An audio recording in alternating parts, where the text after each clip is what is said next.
itself over the jungles of Vietnam, the A-6 Intruder quickly becomes the backbone of naval air attack.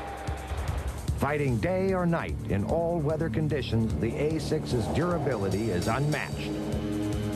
25 years later, it will wreak havoc over the sands of Iraq.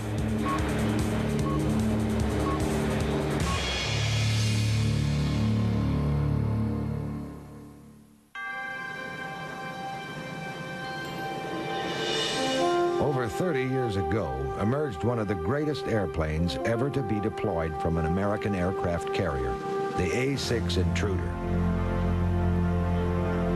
Primary mission is day CQ, and secondary mission is day flight time. Today, a new generation of Intruder pilot prepares for a mission aboard an aircraft that was designed before most of them were born. This is Attack Squadron VA-34. V stands for fixed wing, A for attack. The men are being briefed one level below the flight deck, where a flurry of activity is already underway. The planes are given final preparations as the rescue helicopter is launched. All day, it will hover next to the ship, waiting for a disaster that all hope will never come. For the naval aviator, nothing is ever routine. If the pilot gets a cold cat shot, he will have less than a second to decide whether to attempt to power out of his predicament or to leave his multi-million-dollar aircraft behind in a life-saving injection. Upon landing, he must guide his aircraft on a precise descent to safety. Too high, and he will be forced to plunge downward at the last moment, most likely snapping his landing gear. Too low, and he will hit the back end of the ship. Too far to the right, and he hits the control tower. Too far to the left, and $100 million worth of aircraft will go up in flames. Like all naval aviators, the men of Attack Squadron 34 face this challenge twice a day. But because they fly the all-weather A-6 Intruder, they are expected to carry out their mission even when massive waves come crashing over the 60-foot bow.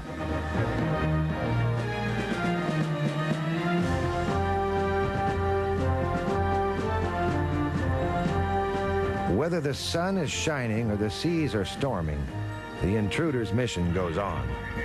All-weather and night attack is the mission of the A-6, and has been for 30 years. In conditions that keep most airplanes grounded, the A-6 is in its element. The Naval Air Station at Oceana, near Virginia Beach, is the home of the Navy's attack wing for the eastern United States. In February 1963, the training squadron VA-42 became the first Navy squadron to receive intruders. At the time, the plane brandished state-of-the-art electronics, representing the future of naval air warfare. However, that was over 3 decades ago.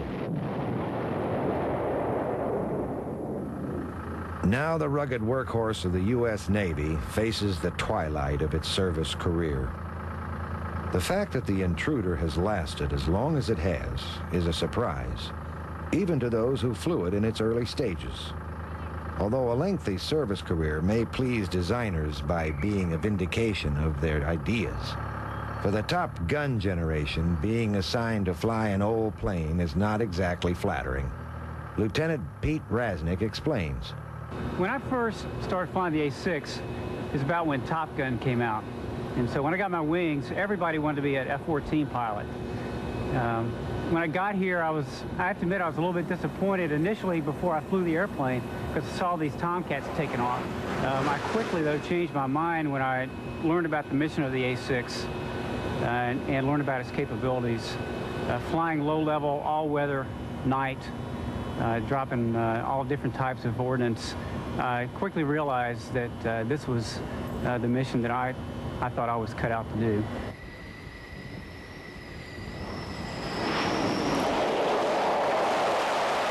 I was initially a little disappointed, but once I got here, saw the mission, saw what was involved, you get a real hands-on, get to see your results right away, the bombs hit the target, what have you.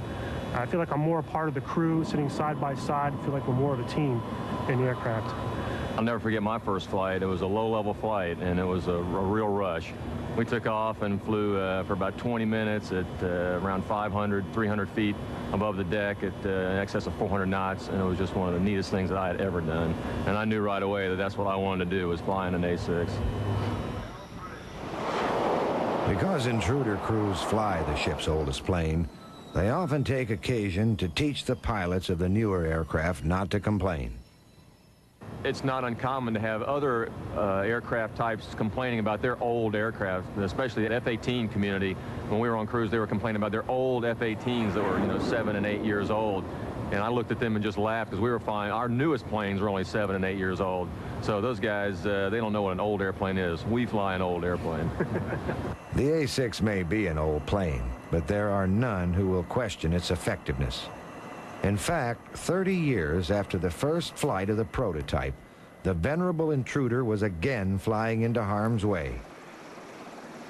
On August 20th, 1990, Iraqi President Saddam Hussein invaded Kuwait and declared it part of Iraq. What followed was the largest deployment of United States forces since the Vietnam War.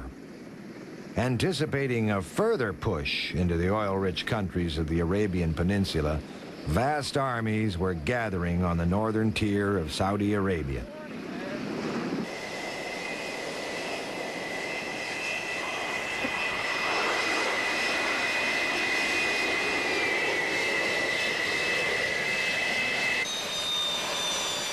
For the U.S. Navy, conflict in the Persian Gulf was nothing new.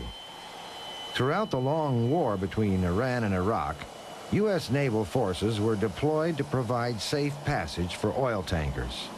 Therefore, at the beginning of Desert Shield, much of the U.S. Navy was already poised to strike.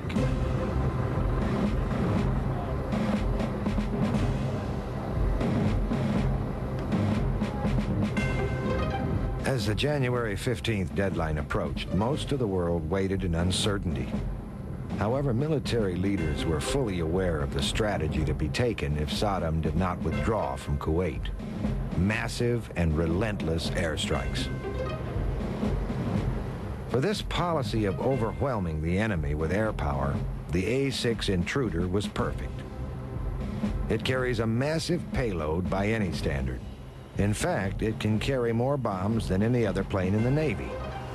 However, the Intruder does not have the luxury of operating from vast runways as does the large Air Force bombers, but it must always return to its home at sea.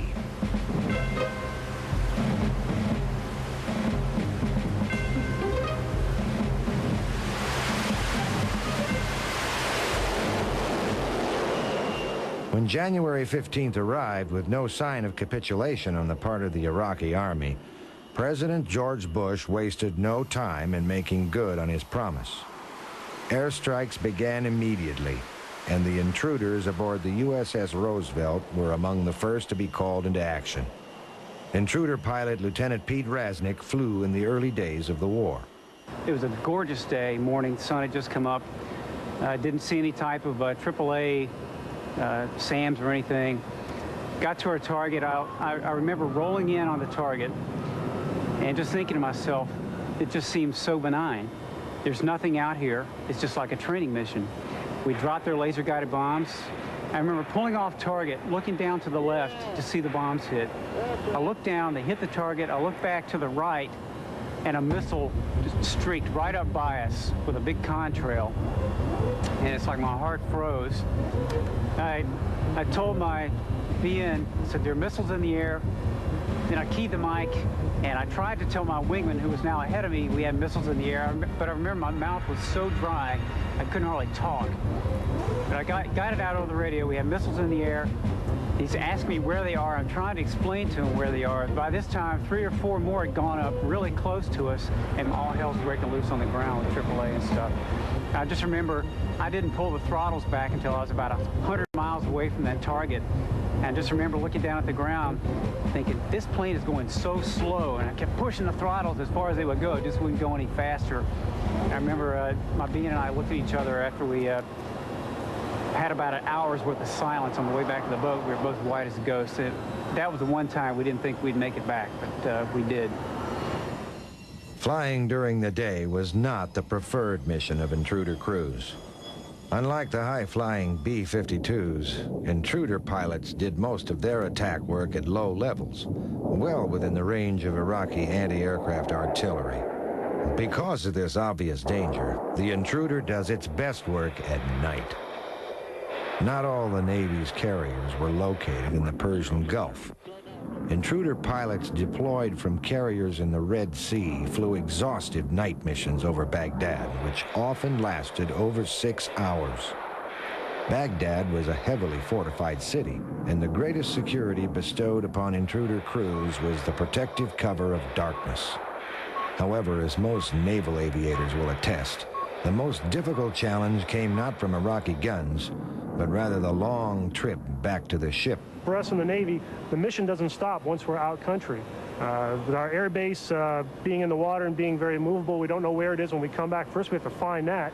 And after going through a tanking evolution again, when I came back from my first strike, for example, after going through this tanking, bombing, tanking evolution, 6 hours later, it's now 4 in the morning, we're coming down to land with a boat, and my pilot had what a lot of pilots do, have a bad night, and he ended up boltering 7 times. Kept coming down the ship and missing the wires just barely each time. Got down to the point where we had a low fuel light come on, had to launch a tanker, we had to tank again.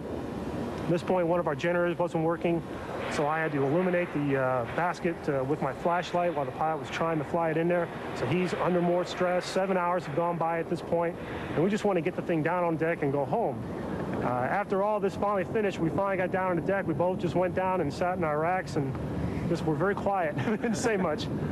Just the stress didn't stop just leaving Baghdad. It just continued on, just trying to get back to the boat itself. Despite all of the challenges faced by naval aviators and the deck handlers, the first days of the war were a total success. At all levels of operation, morale was running high.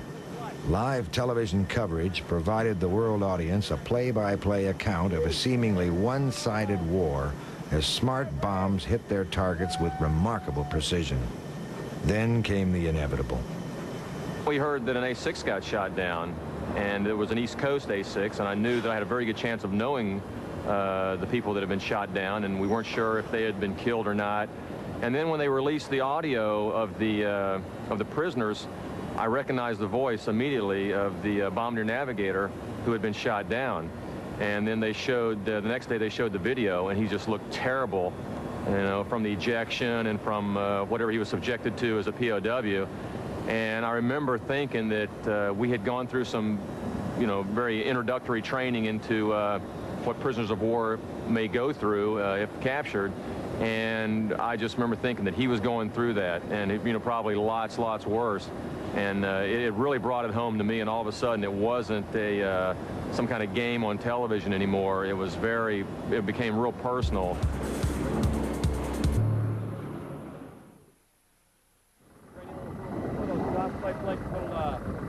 Fear of being shot down is paramount on the minds of all aviators flying into harm's way. But for the naval aviator, it is only one of many uncertainties. Their ever-moving airstrip can itself be a more difficult target than any Iraqi bridge or Scud bunker. With zero margin of error, the naval pilot must put hook to wire with an accuracy greater than any of the laser-guided technology at his disposal. The war in the Gulf was the first combat experience for most of the men who fly the A-6 Intruder. However, combat is nothing new for the aircraft itself. In fact, a quarter century before the outbreak of the war in Iraq, naval pilots of an older generation were flying the Intruder over a dangerous land far from home.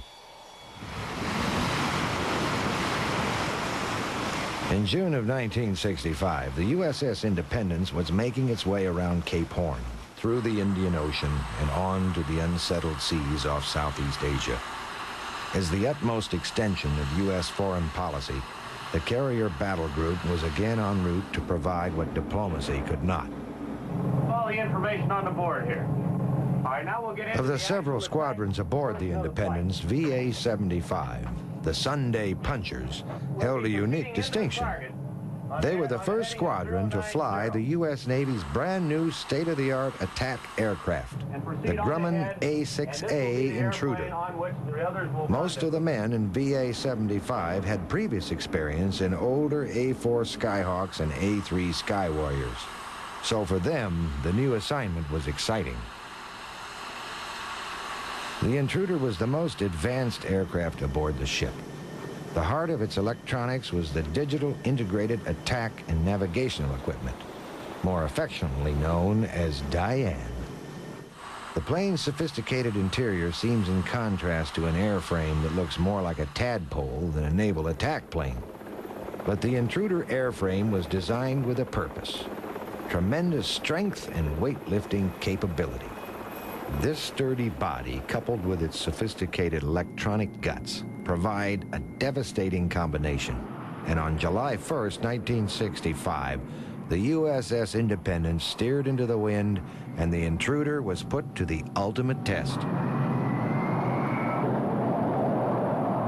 All Intruder attack missions in Vietnam involved many other support aircraft.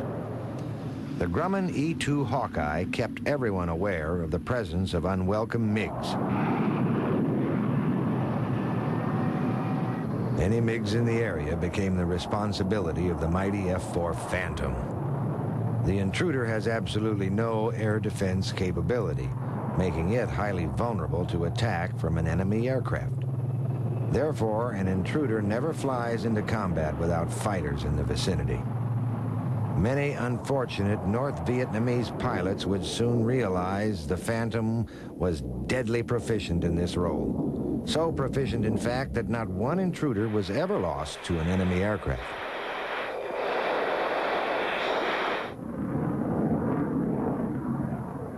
For all naval aviators, crossing the beach is the most symbolic stage of any mission. They are the fullest extension of naval power, attacking always from the sea.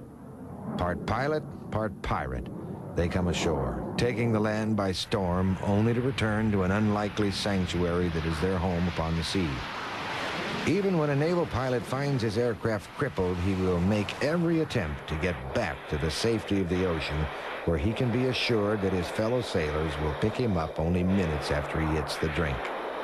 As the Intruder hurtles toward the target, the pilot must already be considering the most important step of all: crossing back over the beach.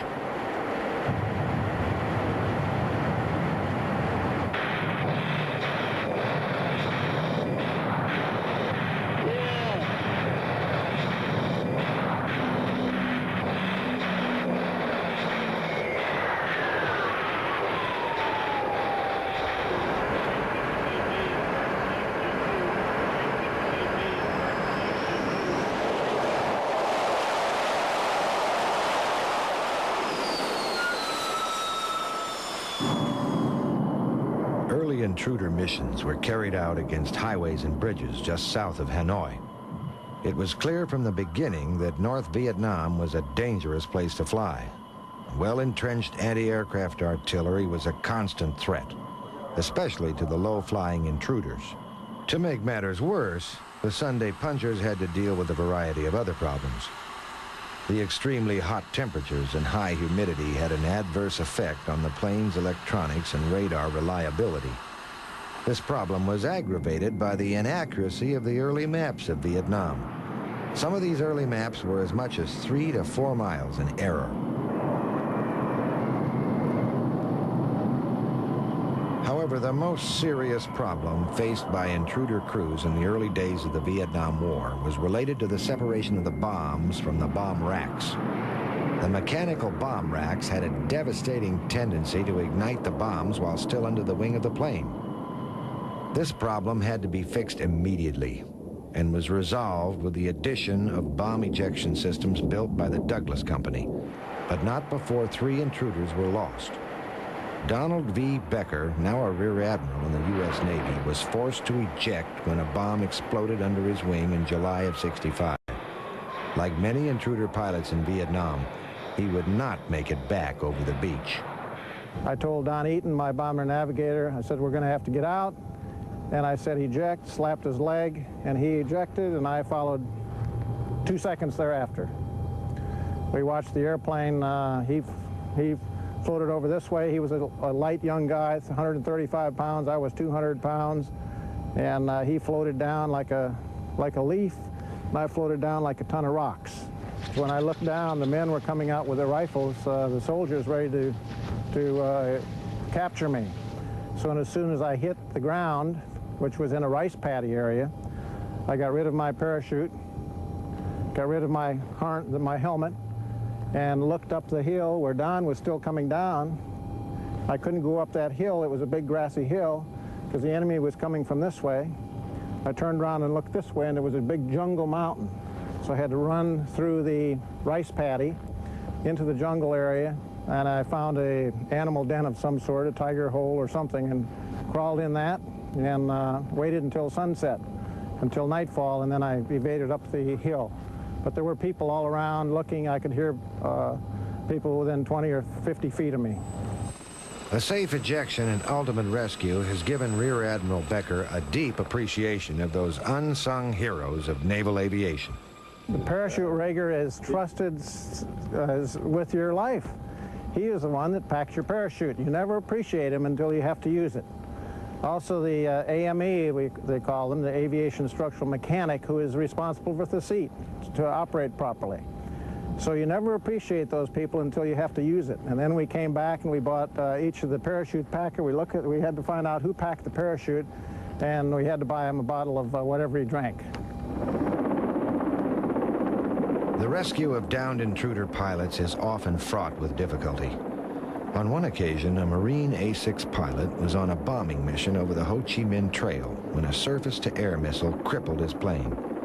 The bombardier navigator was killed, and the pilot was forced to eject into the inhospitable jungle below.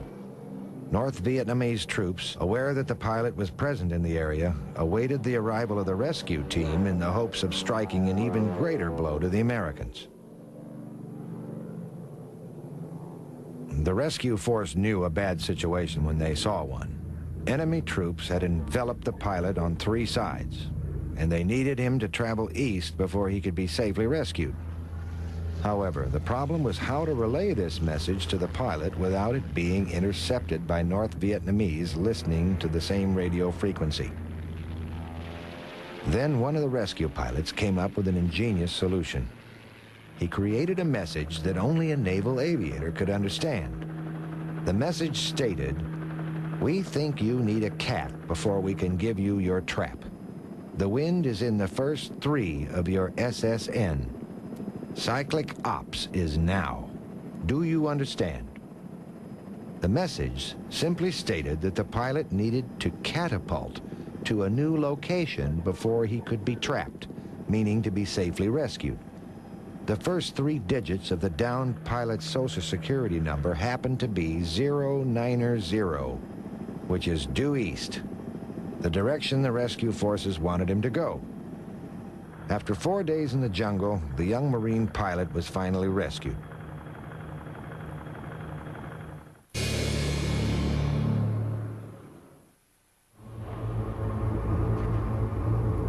October in Vietnam marks the beginning of the monsoon season.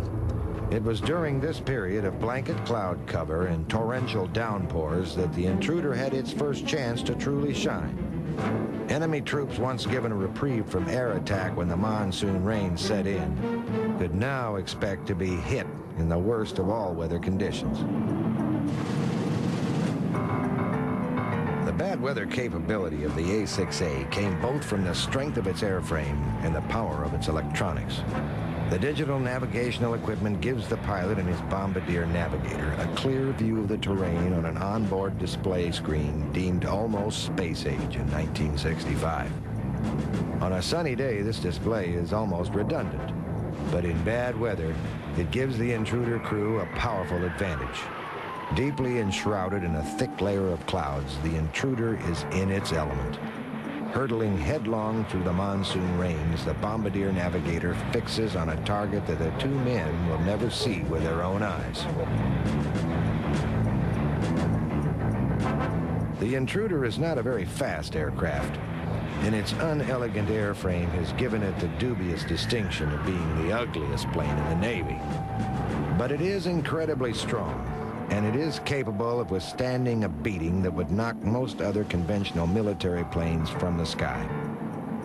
The heart of the Intruder's strength comes from a box beam that is milled from a solid block of aluminum alloy, in a manner of construction one would associate more with a house than an airplane.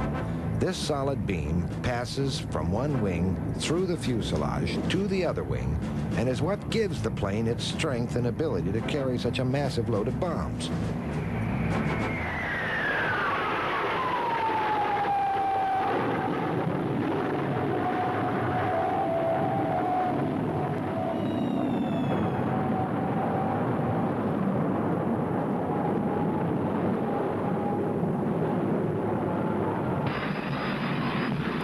The effectiveness of the Intruder in all weather conditions pleased no one more than the Marines on the ground. In the past, bad weather had meant the absence of close air support. As the clouds moved in, the men on the ground could be certain of one thing: they were on their own. With the A-6 now in the fleet, those days were over. The Marines could now expect full air cover anytime, any weather.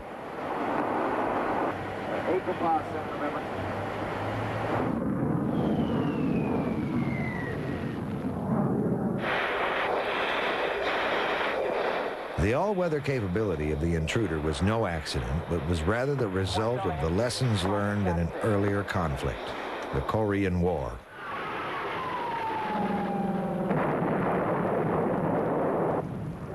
The conflict in Korea saw the largest deployment of U.S. ground forces since World War II. From the Incheon landing and on throughout the entire war, troops on the ground depended on air cover to survive. For the U.S. Navy, Korea was a perfect tactical environment.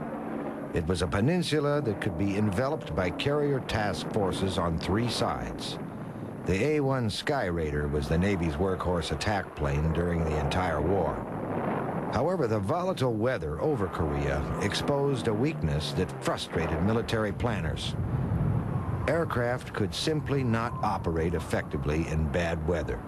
And in the winter of 1951, U.S. carriers often spent more of their time steering around snowstorms than they did launching planes. With these lessons learned, the Navy made clear its need for an all-weather attack plane.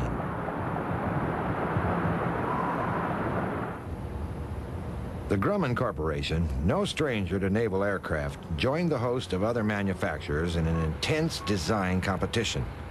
In 1957, they built a full-scale mock-up of their prototype, and a year later, they were given a $100 million production contract.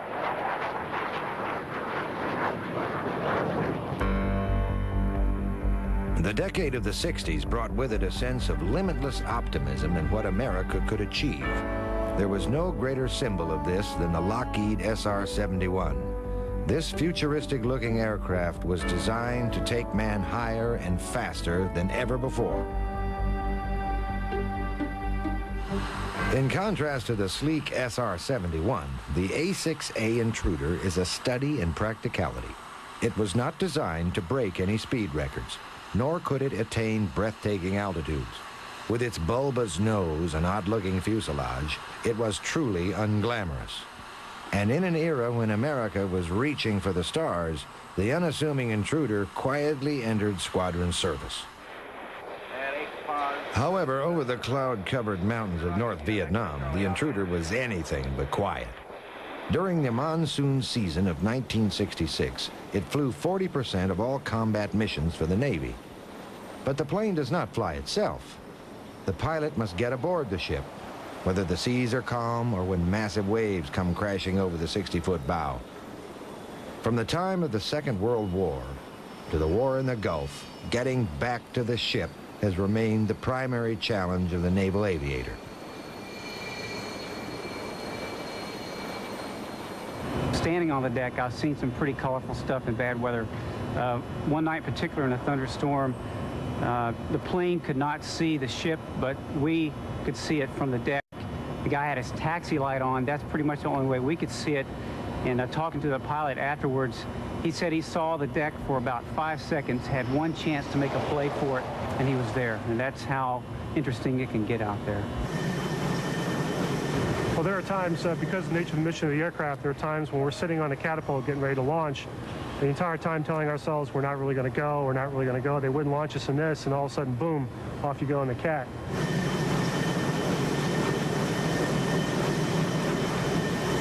We were working off the coast of Puerto Rico one night in workups for our cruise, and it was a dark night like it always is at the ship, and we ran into a thunderstorm.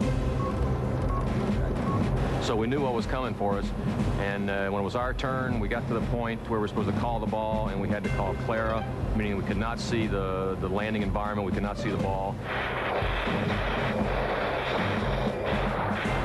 And the LSO, the landing signal officer, saw us and heard us. He gave us a couple calls. The pilot responded immediately, and about 5 or 6 seconds later, he finally saw the ship. I never did see the ship. Right before we landed, I just remember seeing a rush of lights come up. We slammed into the deck, hit real hard. We got aboard, trapped, shut down, and that was the most memorable landing I've ever had. And if I don't ever have another one as a pilot, that'll be fine with me. That's fine.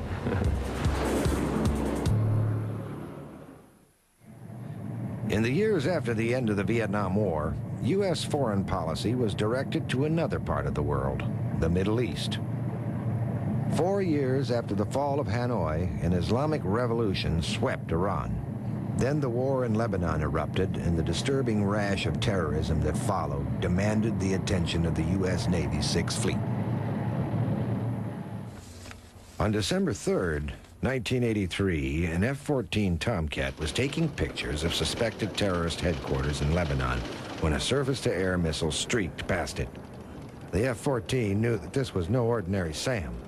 It was the Soviet-built SA-7 heat-seeking variety, which posed a threat to even the most sophisticated of aircraft.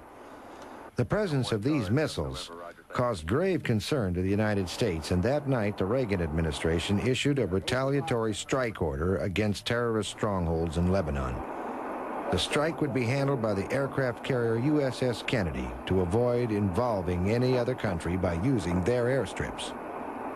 The aircraft chosen to carry out the attack was the A-6 Intruder.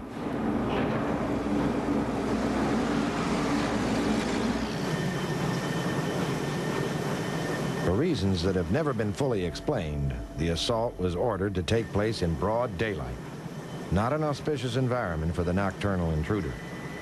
What is even more bizarre, however, is the attack was scheduled to begin at 7 a.m.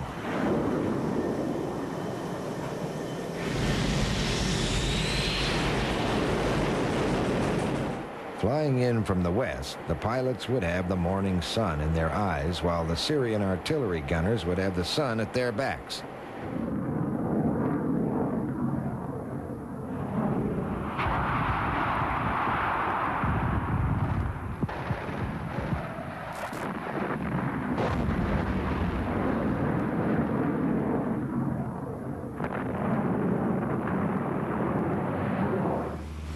One of the intruders would never make it back to the ship. The plane was hit by a Soviet-built SAM while diving towards its target. The pilot was killed sometime after the ejection, and the bombardier navigator taken as a hostage. None of the men involved in the attack had chosen to leave early in the morning. That decision had come from Washington, far from the familiar carrier decks of the Sixth Fleet.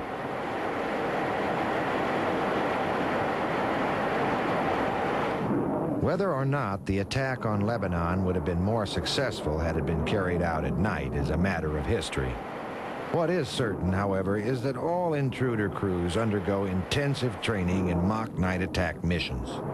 For an aviator in training, these night missions can be a hair-raising experience.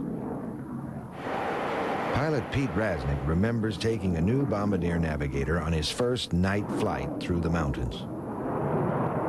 We're down in this valley in West Virginia with the mountains going up both sides, and all you could see really was the black silhouettes of the mountains on either side of the airplane, and really nothing in front but a few maybe small lights on the ground. And we got down in there to the lowest altitude we're allowed to go at night, and this squadron in, I said, hey, look outside, see what this looks like. It's the first time he'd ever done that. And he had his head in the radar hood.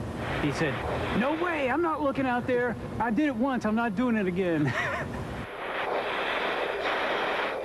Weaving through mountain valleys at 300 knots in total darkness is clearly an unnatural experience. Over the years, the A-6 community has developed ways of making night flights easier on the crew. Pilot Greg Buck explains one of these innovations. These are night vision goggles. They basically take a spectrum of light that's not visible to your naked eye at night and amplify it around 30,000 times. Makes the horizon appear, makes mountains appear, trees, whatever. Basically does not turn night into day, but it makes us able to see much the ground at night. Hold this for 1 sec. This is how you put them on.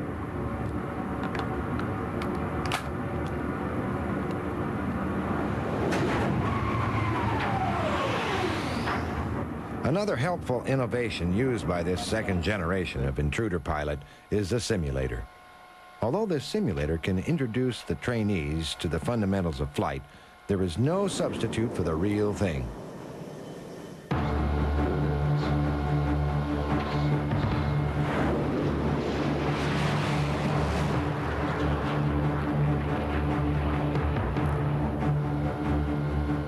This flight simulator, located in Oceana, Virginia, consists of an authentic A-6 cockpit placed in the center of a perfectly spherical room that provides 360 degrees viewing surface. Because this particular simulator is used to train pilots on the East Coast, its terrain reference is an accurate simulation of the eastern United States.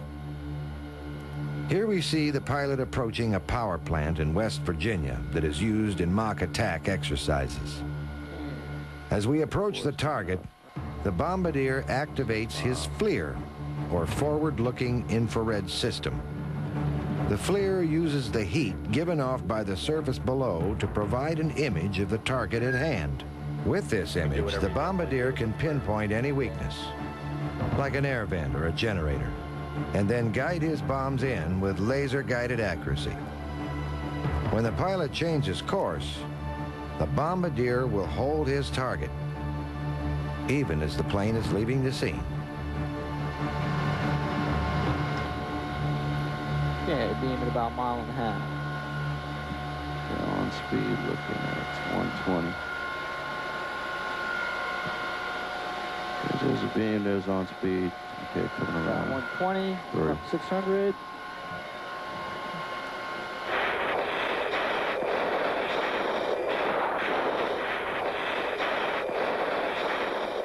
As with real Navy flight operations, the carrier landing is the most difficult stage of this simulated flight. However, a mistake on the simulator simply results in more training. In reality, the smallest mistake means disaster. Coming through 400.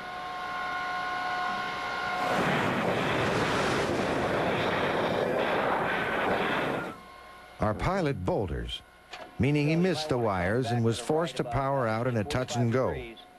To boulder is not uncommon for naval pilots. If the pilot is coming in too high, it's better to miss the wires altogether than to try to plunge downward at the last second. The greatest cause of carrier accidents results when a pilot overcompensates downward in a desperate effort to catch the wire. Power, wave off, wave off. On this attempt, our pilot gets aboard with a perfect 3-wire.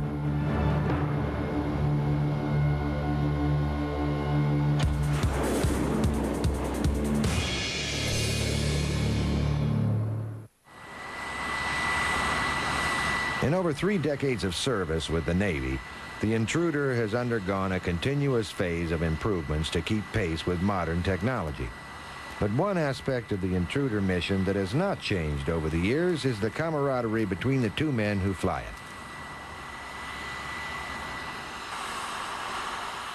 it. In the Intruder, knowing the person you fly with is as important as knowing how to operate the plane. Bombardier Mike White knows the value of this relationship. The importance of flying with the same person on a regular basis can't be overemphasized. Just the basic mechanics of flying itself, there's a lot involved, basic brief of takeoff procedures, landing procedures, and so forth. You fly with the same person and do the same routines over and over again. The two of you are used to that and pretty much know what the other person is going to do. However, even more important than knowing each other, the two must trust each other. When he says he has a target on radar, I can't tell. I can't see the radar, and I have to trust him, and that's just the trust that you develop between each other. On the other hand, he has to trust me to fly the airplane low, to keep my scan going, don't get distracted by something and fly us into the ground.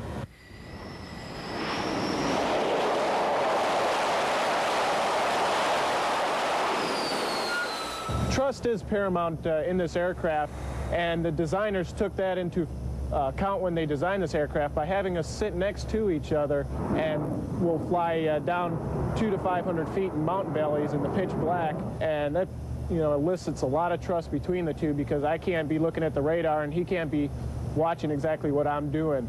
One of the reasons they pair us up is standard crews, so you get used to your crew members' idiosyncrasies, things like that. You know exactly what they're going to be doing, and they're very predictable, and you don't have to waste time guessing. Yeah, I trust him, or I wouldn't fly with him. In fact, I trust any of the pilots that are in this squadron, that I've flown with. If I guess for whatever reason I didn't, I wouldn't fly with them again. In the years to come, most of these two-man crews will be split up as the Intruder is slowly phased out of service with the Navy. Although it proved effective in the Persian Gulf, the austere physical environment of the 90s leaves little room for aging military hardware. You fly an airplane for 7, 8 years, 1,500 hours in it, you're going to develop some type of attachment to it. Yes, we all wanted to fly Tomcats. That's when Top Gun came out, but I've really learned to love the mission. Really regret seeing it go. Yes, the capabilities are behind what we can make and what else we can use out there. But it's going to be sad to see it go. We're flying an airplane that's the same age I am. My parents are always concerned about the fact that they're afraid things are going to fall apart around me.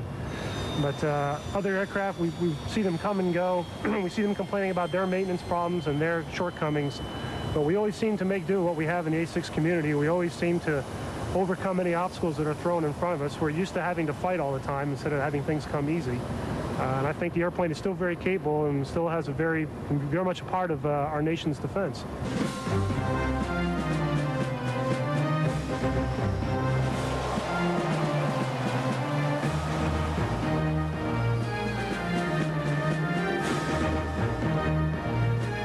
Conceived by the lessons learned during the Korean War, the Intruder will soon join its retired shipmates in the silent graveyard, located in the hot, dry desert of southern Arizona, very far from the familiar pitching deck that has been its home on the sea for 2 generations of naval flyers.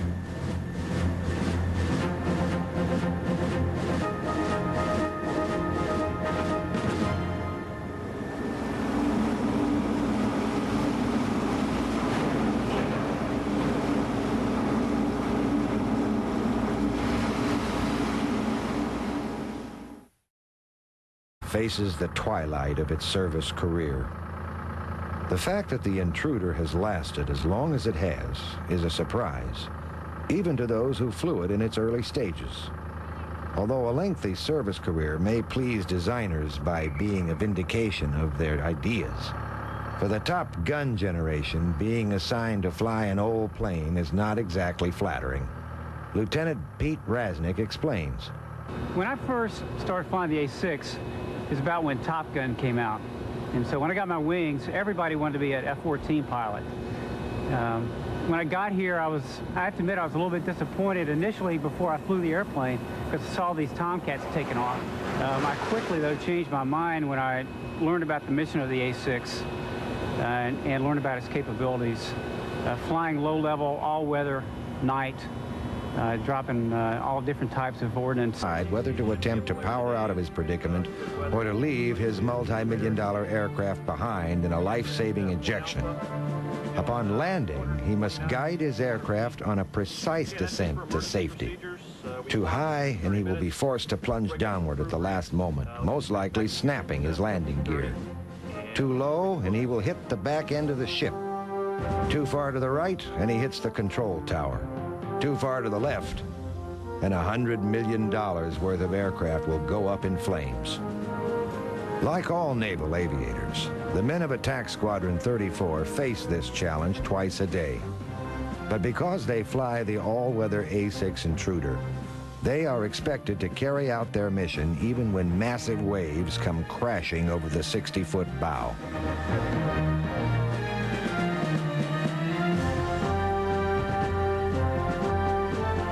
From an American aircraft carrier, the A-6 Intruder.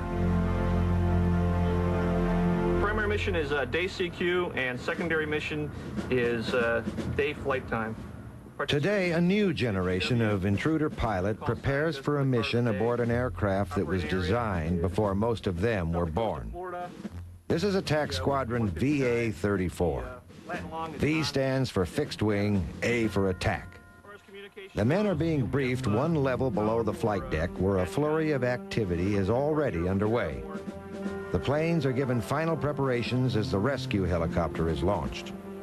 All day, it will hover next to the ship, waiting for a disaster that all hope will never come. For the naval aviator, nothing is ever routine. If the pilot gets a cold cat shot, he will have less than a second to decide.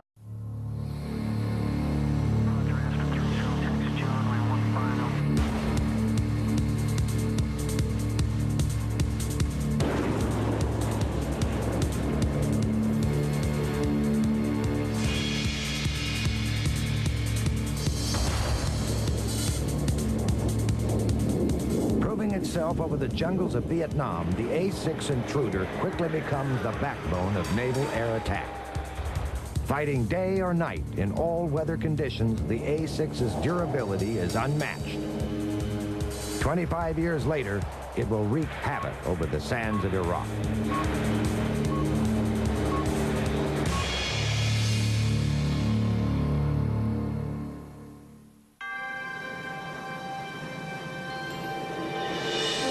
Over 30 years ago, emerged one of the greatest airplanes ever to be deployed. Whether the sun is shining or the seas are storming, the Intruder's mission goes on. All weather and night attack is the mission of the A-6, and has been for 30 years. In conditions that keep most airplanes grounded, the A-6 is in its element. The Naval Air Station at Oceana, near Virginia Beach, is the home of the Navy's attack wing for the eastern United States. In February 1963, the training squadron VA-42 became the first Navy squadron to receive intruders.